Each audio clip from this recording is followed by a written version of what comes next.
Kemudian Samuel mengambil sebuah batu dan mendirikannya antara Mispa dan Yesana. Ia menamai Ebenezer. Katanya, sampai di sini Tuhan menolong kita. Latar belakang peristiwa ini adalah ketika Allah menyerahkan Filistin ke tangan Israel. Saya tidak bercerita tentang itu hari ini, karena tanpa kita bercerita, sejarah berulang terus sampai hari ini. Tapi kalimat yang disampaikan oleh Samuel, Ebenezer, up to now, our Lord Jehovah has been our help. Sampai sekarang, sampai di sini, Tuhan kita, Jehovah, Allah kita, menolong kita.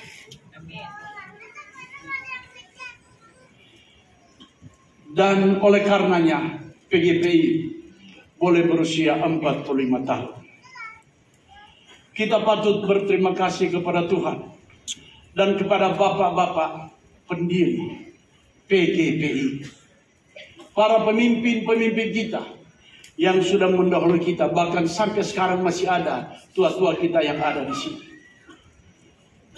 Saya melihat ada Om Sulaiman,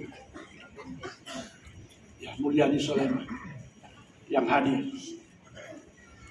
Ada banyak yang saya tidak sebutkan satu persatu. Tapi mereka, para tua-tua pendiri, ketua umum yang lalu, dan semua pengurus masa lalu, orang-orang hebat yang dipilih Allah. Dengan segala fasilitas keadaan yang serba, jangankan bilang terbatas, serba kurang, PGPI boleh bertahan ada sampai hari ini. Dan saya percaya, waktu PGPI berdiri, Tuhan memakai mereka dengan perjanjian-perjanjian pribadi.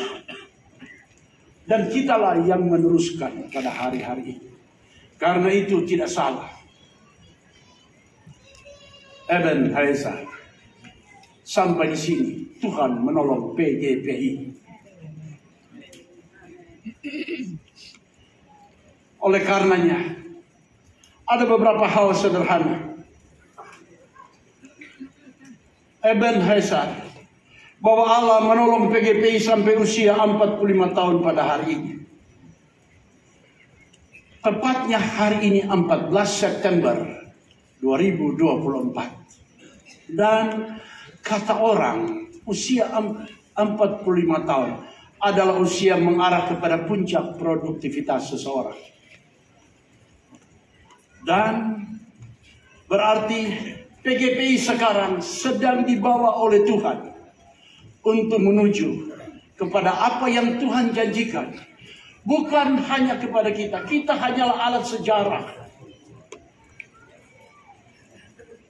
Tetapi kepada pendahulu-pendahulu kita dan kepada dunia, kepada Indonesia, bahwa Allah tidak pernah ingkar janji. Oleh karenanya, kita yang ada sekarang adalah generasi antara yang sedang menjalankan akan tugas dan tanggung jawab yang Allah berikan kepada pendiri-pendiri kita, pengurus-pengurus orang-orang tua kita yang sudah berada bersama Tuhan Yesus sekarang. Bahkan ada yang masih bersama-sama dengan kita, tapi karena usia tidak bisa hadir lagi. Tapi sekalipun demikian, dari Aceh sama dari Timor Leste ada hadir pada hari ini. Amin. Ya, tepuk tangan dong untuk Tuhan Yesus.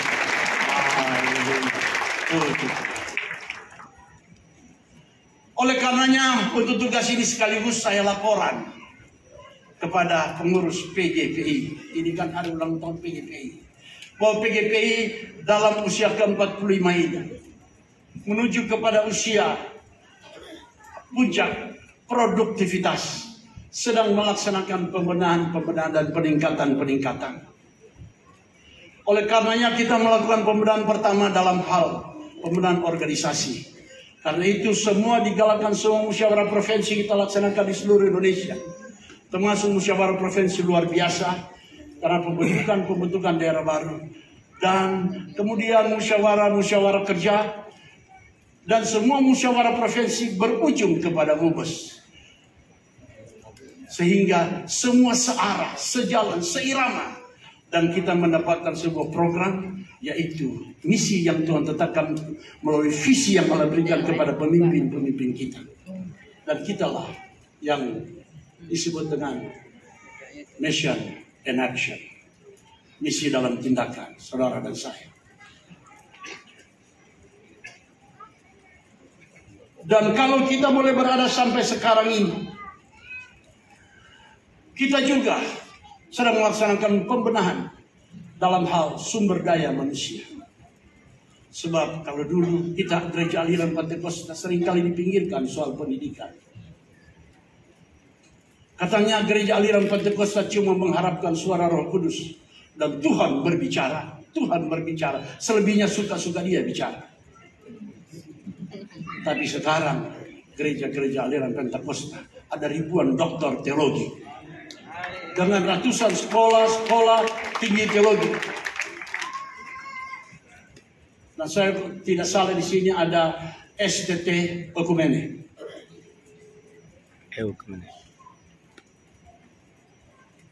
Karena itu kita gereja-gereja aliran Pentakosta tidak bisa dipandang sebelah mata, apalagi setengah mata. Mereka harus melotot lihat kita sekarang, karena Allah sedang bekerja. Amin. Di PGPI lewat saudara dan saya, mulai dari pusat sampai ke ujung Indonesia. Saya baru pulang dari Merauke, membentuk lewat melaksanakan musyawarah provinsi luar biasa. Lebih lama di jalan daripada di tempat acara. 9 jam dalam perjalanan, tiba, selesai langsung balik ke Jakarta. Karena seluruh Indonesia harus di-cover oleh PGPI. Karena saudara dan saya, PGPI yang ada di seluruh Indonesia adalah alat Tuhan untuk membawa Indonesia ke dalam tangan Tuhan. Lepas daripada yang lain, tapi kita harus percaya kita memiliki perjanjian pribadi dengan Allah yang telah diletakkan oleh para pendiri kita, pendiri PGPI, dan saudara saya lah yang sedang meneruskan itu. Entah ini selesai pada waktu kita ataupun masih ada yang meneruskan, itu soal nanti. Tapi soal kita kerjakan apa yang harus kita kerjakan sekarang. Dan kita berdoa juga selesai pembenahan sumber daya manusia, PGPI akan adakan pembenahan infrastruktur. Kita berdoa supaya PGPI kelak memiliki satu university, Pentecostal International University.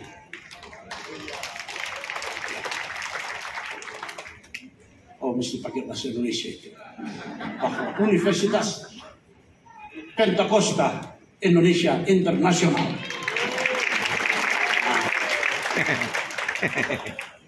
Dan kita PGPI sekali waktu memiliki rumah sakit. Ya, dengan 14,5 juta umat, 53.000 gereja, betapa naifnya kita. Banyak pendeta meninggal karena tidak mampu membiayai diri mereka. Karena itu sekali waktu kita punya rumah sakit nanti untuk merawat teman-teman pendeta kita yang di daerah-daerah yang tidak bisa membiayai dirinya.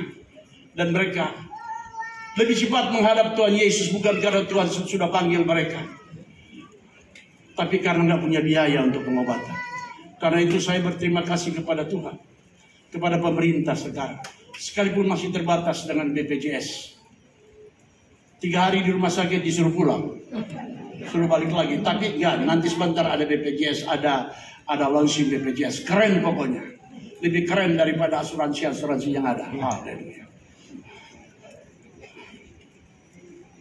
Karena PGPI sekarang berusia 45 tahun. Yang kedua, Ebenezer. Karena PGPI bisa bertahan dalam segala tantangan sampai hari ini. Sejak Indonesia merdeka sampai zaman reformasi, 2000-an gereja, lebih bahkan, mengalami persekusi. Dan tidak ada yang menolong. Bahkan zaman reformasi sampai sekarang, yang tercatat resmi menurut Setara Institut kalau nggak salah, yang gereja kemudian ditutup 200-an, tapi yang mengalami persekusi 2000-an juga, dengan alasan tidak ada izin, tidak ada IMB. Cuma di Indonesia kita beribadah harus ada IMB gereja maksudnya. Tapi saya kembali berterima kasih kepada pemerintah, Presiden Joko Widodo, yang dengan jelas mengatakan bahwa Undang-Undang Dasar 1945 tidak boleh kalah dengan kesepakatan, termasuk kesepakatan daerah atau apapun di bawah undang-undang. Dan kepada Bapak Menteri Agama yang mengejawantahkan itu dengan lebih menegaskan untuk lebih mempermudah perizinan gereja, sekalipun belum dilaksanakan sampai hari ini. Tapi anginnya sudah terasa. Biar anginnya dulu toh. Mengapa? Bukan karena kita gereja aliran Pentekostan tidak mampu membangun gedung gereja. Karena 80% itu nggak ada IMB, nggak ada izin. Saya berani berkata di depan siapapun. Dan bukan karena tidak mau urus izin dan tidak mampu urus izin. Tidak dikasih izin.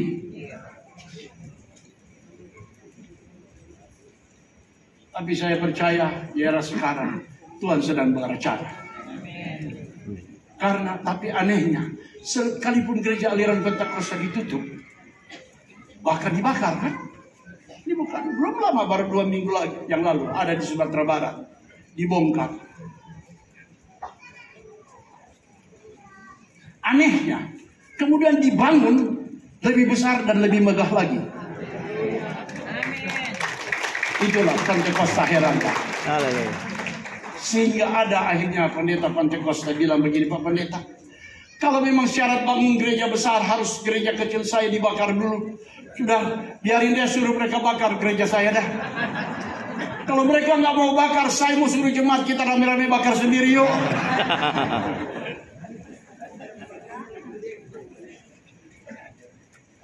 Karena itu, gereja aliran Pentakosta terlalu banyak kesaksian. Ketika saya menghadiri Centennial 100 tahun aliran Pentakosta di dunia di Los Angeles tahun 2006 di Azusa Street, diumumkan kurang lebih aliran Pentakosta di dunia 600 juta. Tapi sekarang 2024, 18 tahun kemudian 1,2 miliar. Yang gede mana 1,2 miliar punya tepuk tangan? 1, 2, 3.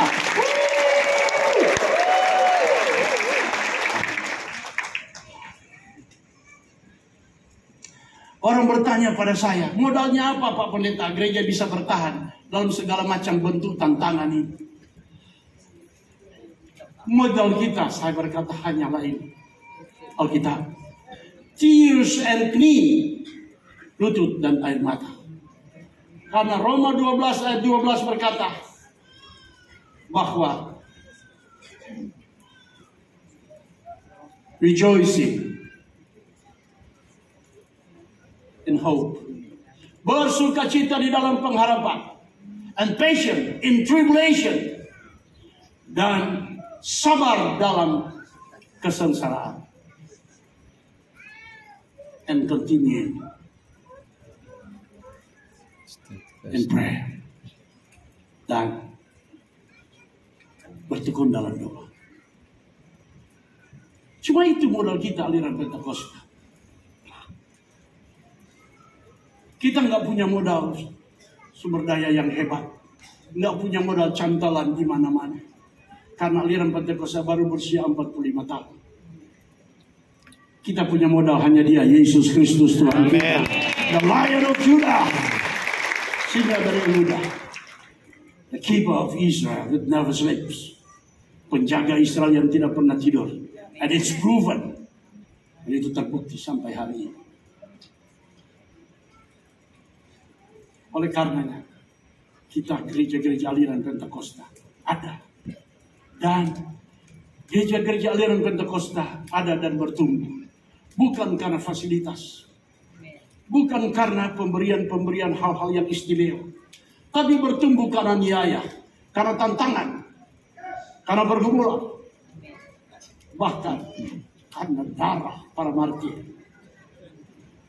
Ini tidak bisa kita nafikan, harus kita suarakan. Karena itu tidak salah Eben Hayaza sampai di sini. Dia, singa dari Yehuda itu, tetap menolong kita, saudara dan saya, mulai dari Aceh sampai di Merauke. Yang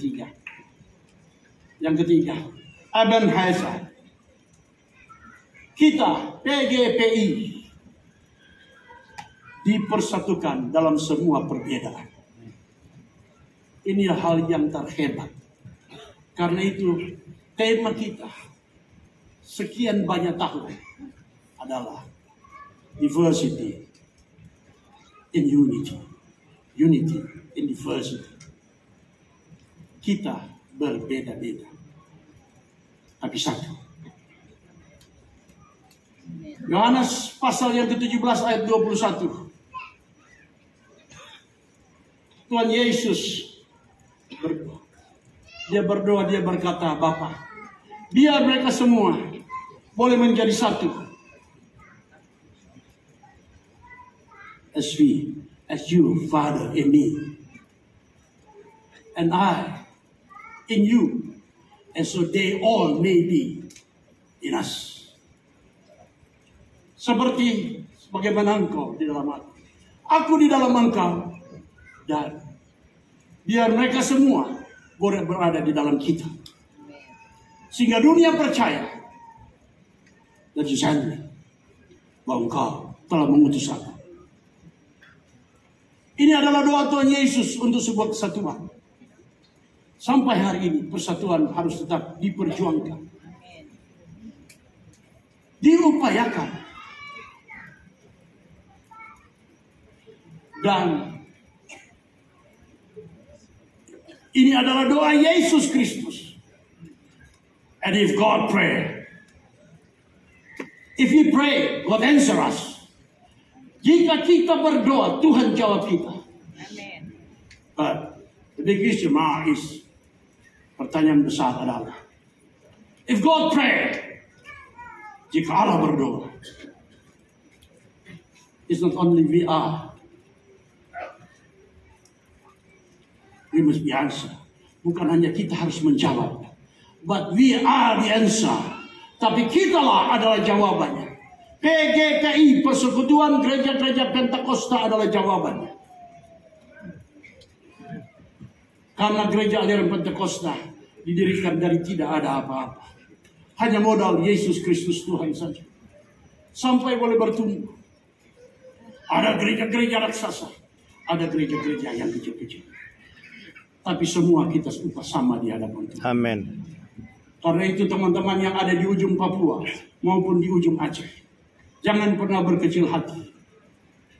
Karena Dia yang memanggil kita adalah Allah yang melihat, bukan soal keberhasilan, bukan soal kesuksesan. Saya tidak baca di Alkitab keberhasilan, kesuksesan.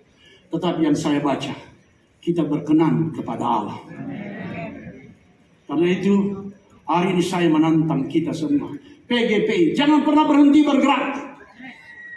Kita sudah banyak berdoa dan air mata kita banyak tumpah.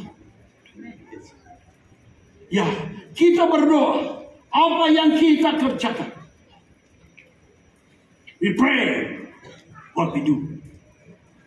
And we do what we pray for. Dan kita lakukan apa yang kita doakan. Amen. Mulai sekarang, jadilah jawaban. PGPI Jadilah jawaban bagi doa Tuhan Yesus Kristus. Kita berbeda-beda, tetapi satu. Di dalam Dia, Yesus Kristus Tuhan. Karena itu anggaran dasar PGPI, jelas pasal 31 mengatakan bahwa Persekutuan Gereja-Gereja Pentakosta Indonesia tidak boleh mencampuri, sekali lagi, tidak boleh mencampuri urusan internal sinode anggota, baik dalam hal organisasi maupun pengajaran, kecuali diminta secara tertulis oleh sinode yang bersangkutan. Supaya jelas, karena tugas kita berdoa untuk bersatu, bukan saling mencerai-beraikan. Kita biar boleh menjadi garda terdepan dari doa Tuhan Yesus. So, we are PGP are the answer of Jesus Christ. PGP adalah jawaban bagi doa Tuhan Yesus Kristus. Tuhan memberkati Persekutuan Gereja-Gereja Pentakosta Indonesia. Udah, amin sudah.